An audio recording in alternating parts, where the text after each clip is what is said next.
ஏற்கனவே போன வருஷம் வந்து இது மாதிரி ஒன்று கேள்விப்பட்டேன். இந்த ரேப்பிடோ, ஊபர் மாதிரி உள்ள விஷயத்தில் யாரோ ஒருத்தவங்க வண்டியை புக் பண்ணியிருக்காங்க.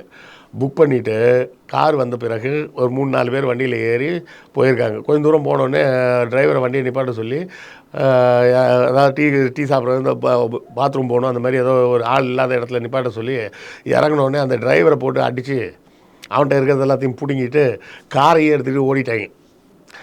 அந்த டிரைவர் ஒருத்தர் அங்கேருந்து எப்படி வந்து சேர்றதுன்னே தெரியும். அவர்கிட்ட இருக்க ஃபோன்லேருந்து எல்லாத்தையும் பிடிங்கிட்டு துரத்தி விட்டாங்க.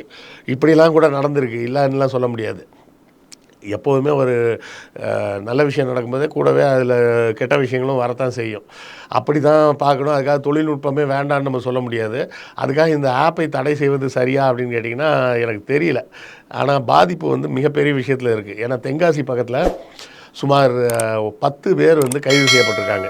ஏன்னா ஒரு நபரை இது மாதிரி மிரட்டி கூட்டு போய் அவர்கிட்ட இருக்க ஃபோனு கீனெல்லாம் பிடுங்கி காசு ஒரு 20,000 என்னவோ பிடுங்கிட்டு அந்த ஆளை நிர்வாணமாக ட்ரெஸ் எல்லாம் அவுக்க சொல்லி வீடியோ எடுத்து இதை பற்றி வெளியே சொன்னோன்னா இந்த வீடியோவை நாங்கள் வெளியே விட்டுருவோம் அப்படி இப்படின்லாம் மிரட்டிட்டு போயிருக்கிறாங்க. அப்புறம் அவர்கள் கைது செய்யப்பட்டார்கள். அதே போலவே திருச்சி பக்கத்தில் கொள்ளிடத்துலேயும் இதே மாதிரி ஒரு சம்பவம் நடந்திருக்கு. அங்கே 9 பேர் கைது செய்யப்பட்டிருக்காங்க. எல்லார்ட்டையுமே பார்த்தீங்கன்னா பெரிய அளவில் போதைப் பொருட்கள் கைப்பற்றப்பட்டிருக்கு.